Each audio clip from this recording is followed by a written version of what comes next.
Let me ask you something that might shake you a little. What if I told you that tonight, while you're asleep, someone who has been working against you is about to lose their power? And what if the thing you put under your pillow tonight is the exact thing that forces the truth into the open and flips the energy back in your favor? Here's the reality most people don't want to hear. Not every battle is loud. Some attacks are silent. Some sabotage looks like smiles. And some of the people rooting against you are closer than you think. But tonight, January 26th, isn't just another date. Because when your subconscious gets aligned with your intention, your reality has no choice but to follow. Now listen closely. You don't need to expose anyone. What you need is to stop leaking your power while you sleep. January 26. As a symbolic reset is powerful because human beings don't just respond to time mechanically, we respond to meaning. A date becomes significant not because of what it is on the calendar, but because of what we decide it represents. When you choose a day as a reset point, your mind treats it as a psychological doorway. Everything before it becomes old energy, and everything after it becomes new territory. This is how real change actually begins, not with perfect circumstances, but with a clear internal decision that something has shifted. January 26 sits close enough to the start of the year to still carry the feeling of beginnings, but far enough in to feel intentional rather than impulsive. It becomes a moment where you stop drifting and start directing. A symbolic reset works because the subconscious mind needs markers. It needs a moment where you say, from here forward, I move differently. Without that, the brain keeps recycling the same emotional habits, the same fears, the same expectations. A reset date interrupts that loop. It tells your nervous system that you are no longer operating on autopilot. Instead of reacting to life, you start authoring it. When you treat January 26 as a reset, you're not waiting for circumstances to improve. You're deciding that your identity is upgrading. You are no longer the version of yourself that tolerates confusion, manipulation, stagnation, or emotional leaks. You become someone who chooses clarity, boundaries, and direction. The power of a reset is that it collapses time. Instead of saying one day I'll change, you tell your mind it's already happening. The subconscious doesn't understand future tense very well. It responds to present identity. When you say, "This is my reset," your mind starts scanning your environment for behaviors, people, and patterns that no longer match who you've decided to be. That's why resets feel uncomfortable at first. You start noticing what no longer fits, but that discomfort is actually alignment happening. January 26 becomes less about the date and more about the declaration. You're telling your inner world that the old story is closed and a new one is active. Once the mind accepts that, your choices follow, your reactions shift, and your standards rise. A symbolic reset isn't about superstition. It's about authority over your own narrative. When you choose the moment, you stop being shaped by the past and start shaping the future in real time. The idea of placing something under your pillow is powerful because it turns an ordinary object into a deliberate signal to your subconscious. When you lie down to sleep, your conscious mind relaxes, your defenses drop, and your inner world becomes more open to suggestion. What you place near your head at night becomes symbolic input. It's not about the object itself having power. It's about the meaning you attach to it. When you intentionally choose something and put it under your pillow, you are telling your mind, "This is important. This is what I want you to work on while I rest." The brain continues processing long after your eyes close. It sorts, integrates, and searches for patterns. So when you pair sleep with a clear intention, you're guiding that process. The pillow ritual works because it bridges the conscious and subconscious. During the day, you decide what you want to release, confront, or transform. At night, you hand that intention over to the part of you that operates without resistance. This is why people often wake up with clarity after setting an intention before bed. The mind has been quietly reorganizing things in the background. Putting something under your pillow makes that process tangible. It anchors your focus in a physical act, which strengthens commitment. Humans are wired to respond to rituals because rituals tell the nervous system that something meaningful is happening. It creates a pause, a moment of seriousness. The act of folding a paper, writing words, and placing it under your pillow signals closure and direction at the same time. You're saying, "I'm done carrying this consciously. I trust my deeper mind to resolve it." The idea of enemies confessing is not about forcing people to admit things out loud. It's about truth naturally rising when fear and manipulation lose their grip. Most people who act against you do so quietly. They hide behind politeness, excuses, and half-truths. They rely on you staying unsure of yourself, doubting your instincts, and questioning your own perception. When you step into clarity and self-respect, that dynamic shifts. You stop needing their approval, explanations, or validation. And when someone no longer has emotional control over you, their behavior becomes visible. Confession doesn't always come as a spoken apology. Sometimes it comes as a slip in their story. Sometimes it shows up as a change in how they treat you. Sometimes it's in what they stop doing, not what they say. When you stop chasing the truth starts chasing you. People who are hiding something depend on your silence and confusion. Once you're grounded and steady, they feel exposed even if you never confront them. That's why insecure or manipulative people often unravel around confident, calm individuals. They start revealing themselves without realizing it. Their words don't line up. Their actions get inconsistent. Their tone shifts. Their energy changes. Confession is really about alignment. When you align with honesty within yourself, you become allergic to dishonesty around you. You start noticing things you once ignored. You stop rationalizing red flags. You stop making excuses for people who benefit from your blindness. And when you stop participating in emotional games, the players can't hide. They either come clean through behavior, distance themselves, or self-destruct in small ways. That's the reversal. You don't expose them. You outgrow the version of you that couldn't see them clearly. The moment you stop needing to prove anything, people who were pretending around you start feeling uncomfortable. They can't perform anymore. The truth doesn't need force. It needs space. And when you create that space by standing in your own authority, the lies collapse under their own weight. When witchcraft is used as a metaphor, it isn't about literal spells or supernatural forces. It's about the unseen ways people influence, manipulate, and drain one another emotionally and psychologically. Real witchcraft in modern life looks like guilt disguised as concern, control masked as love, and negativity hidden behind charm.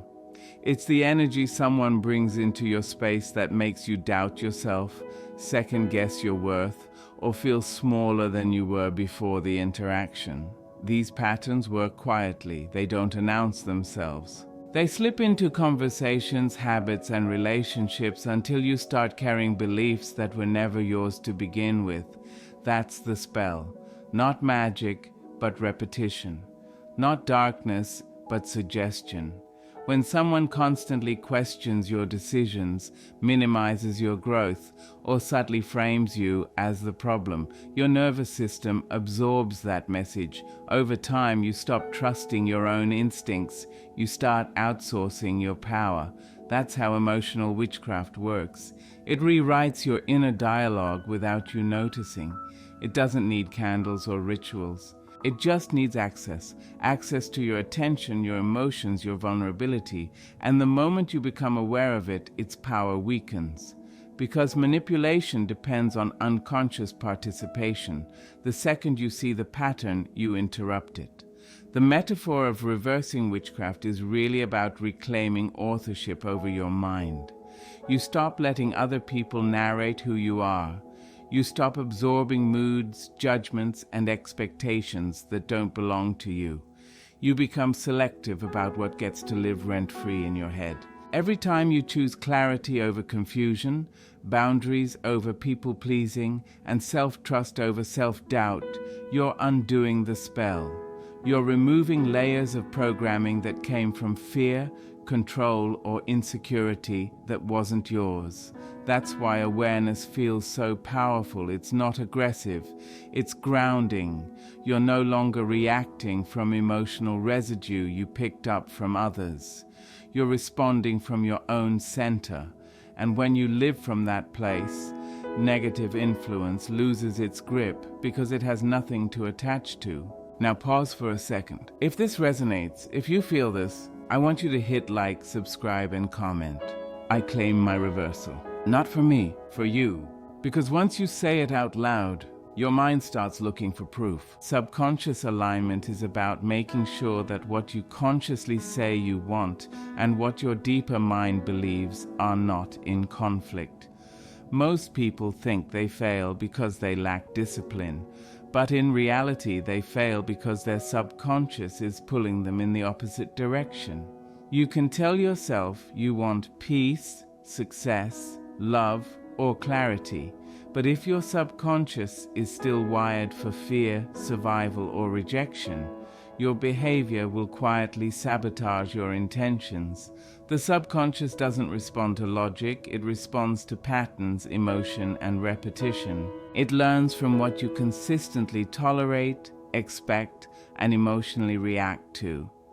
So alignment means teaching your inner world to agree with the identity you're trying to live into. When your subconscious is aligned, your actions stop feeling forced. You don't have to push yourself constantly because your instincts start working with you instead of against you. You begin choosing differently without needing a motivational speech every morning. Your reactions shift first, then your habits, then your results. Alignment happens when your self-image changes. If you still see yourself as someone who is unlucky, overlooked, or powerless, your subconscious will look for evidence to prove that story. But when you start seeing yourself as someone who is grounded, protected, and intentional, your mind starts filtering reality differently. You notice opportunities instead of threats. You respond instead of react. You pause instead of panic. That's not positive thinking, that's identity conditioning. The subconscious doesn't ask whether something is true, it asks whether it's familiar. So if chaos is familiar, you'll unconsciously recreate it. If clarity becomes familiar, you'll protect it. Alignment also shows up in your body. When your subconscious feels safe, your nervous system calms. Your decisions get cleaner. You stop rushing. You stop explaining yourself to people who don't listen. You stop chasing validation. You move from a centered place instead of a defensive one. That's why rituals, intentions, and nighttime practices matter. When you're relaxed and receptive, your subconscious is more open to new instructions. You're not arguing with yourself, you're imprinting. Over time, your inner world starts matching the version of you that you're choosing to become. And when your subconscious agrees with your direction, your life stops feeling like a battle and starts feeling like a flow. Inner authority is the moment you stop outsourcing your sense of right and wrong, safe and unsafe, possible and impossible. Most people live under invisible permission slips. They wait for approval before they move, validation before they trust themselves, and consensus before they decide. Inner authority is when that pattern breaks. It's when you realize that no one else can feel your life for you. No one else can interpret your instincts, your timing, your emotional truth better than you can. When you don't have inner authority, you become easy to influence. You second-guess your choices, over-explain your boundaries, and abandon your own needs to keep the peace. Power leaks not because you're weak, but because you've been trained to doubt your own signals. Reclaiming inner authority starts with listening to what you already know but often ignore. The quiet discomfort, the subtle resistance, the sense that something is off even when everything looks fine on the surface. That's not anxiety, that's information. Inner authority is built when you take yourself seriously, when you act on your discernment instead of overriding it to avoid conflict or rejection. Every time you honor your own clarity, your nervous system learns that you are a safe leader for yourself. You stop asking the world who you are. You start showing the world who you are. People with inner authority don't dominate rooms. They stabilize them. They're not loud, but they're grounded. They don't chase control. They embody it. Their confidence doesn't come from being right. It comes from being aligned. That's why manipulation stops working on them. You can't gaslight someone who trusts their own perception. You can't control someone who doesn't need your approval. Inner authority isn't arrogance, it's ownership. You take responsibility for your energy, your choices, your reactions. You stop blaming, performing, or shrinking. You move from what do they think to what do I know. And when you live from that place, your presence changes. You don't need to announce your boundaries. Your energy communicates them. You don't need to demand respect. You naturally command it. Because the strongest form of power isn't force, it's self-trust that no longer negotiates with fear. Energetic boundaries are about deciding what you allow to emotionally and mentally enter your space. Every interaction leaves a trace. People don't just exchange words, they exchange moods, expectations, and intentions. When you don't have boundaries, you absorb things that were never meant to be yours. You carry other people's stress, insecurity, resentment, and confusion as if it belongs to you. Over time, that builds emotional fatigue. You start feeling heavy without knowing why. Energetic boundaries are the invisible line between what is yours to carry and what is not. They are not about being cold or distant. They are about being selective. When you have strong boundaries, you don't need to explain yourself constantly. You don't overextend. You don't rescue people from their own responsibility. You allow others to feel their emotions without making them your job. That's power. It means you stay rooted in your own center instead of being pulled into every emotional current around you.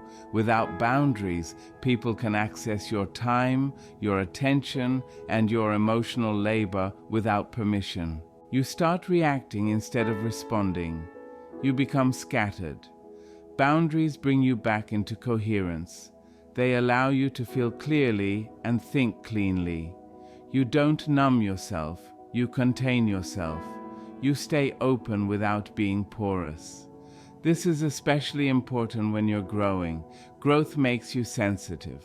You're shedding old patterns and building new ones. Without boundaries, the old world keeps pulling you back. Energetic boundaries create a buffer so your evolution has room to stabilize. They're not about shutting people out. They're about choosing who gets in. You become intentional with your space, your time, your emotional investment. You stop explaining your worth and start demonstrating it through what you tolerate. When you respect your own energy, others feel it. They adjust. They either rise to meet you or fall away. And either way, your system stays clean, clear, and aligned with the life you're building. Transformation through intention is about understanding that your life doesn't change by accident, it changes by decision. Intention is the moment you move from passive to deliberate. Most people drift through their days reacting to whatever shows up, letting moods, circumstances, and other people set the tone. Intention flips that. It means you decide in advance who you are going to be in the moments that test you. When you set an intention, you're not predicting the future, you're conditioning your response to it. You're telling your mind, this is how I move now. The subconscious takes that as a new operating instruction. It starts scanning your environment for chances to act in alignment with that choice. Without intention, your habits run you. With intention, you run your habits. It's not about forcing outcomes, it's about shaping identity. You don't say, I hope I'm confident. You say, I move with confidence. That shift changes how you speak, how you walk, how you decide. Intention creates a filter. It determines what you notice, what you tolerate, and what you pursue. When your intention is clear, distractions lose their grip. You stop entertaining things that don't match your direction. You stop negotiating with impulses that pull you backward. You start moving with coherence. Over time, small, aligned choices compound. Your life begins to reflect your inner stance. Transformation isn't dramatic at first, it's subtle. It shows up in how you pause before reacting, in how you choose differently when no one is watching, in how you protect what matters to you. Intention also builds trust with yourself. Every time you act in alignment with what you said you would do, your self-respect grows. You stop seeing yourself as inconsistent or unreliable. You become someone you can count on. That changes everything. You don't need external motivation when you have internal direction. You don't need pressure when you have purpose. Your focus sharpens. Your energy stabilizes. Your identity solidifies around who you've chosen to become. And once your identity shifts, your reality has no choice but to reorganize around it. This whole message comes down to one truth. Your power has always been closer than you thought. Change doesn't start with force, fear, or fighting others. It starts with awareness, intention, and self-trust. When you choose a moment to reset, when you guide your subconscious, when you stop tolerating hidden negativity, and when you claim your inner authority, you stop being shaped by the world and start shaping yourself. Your energy becomes cleaner, your boundaries stronger, your direction clearer.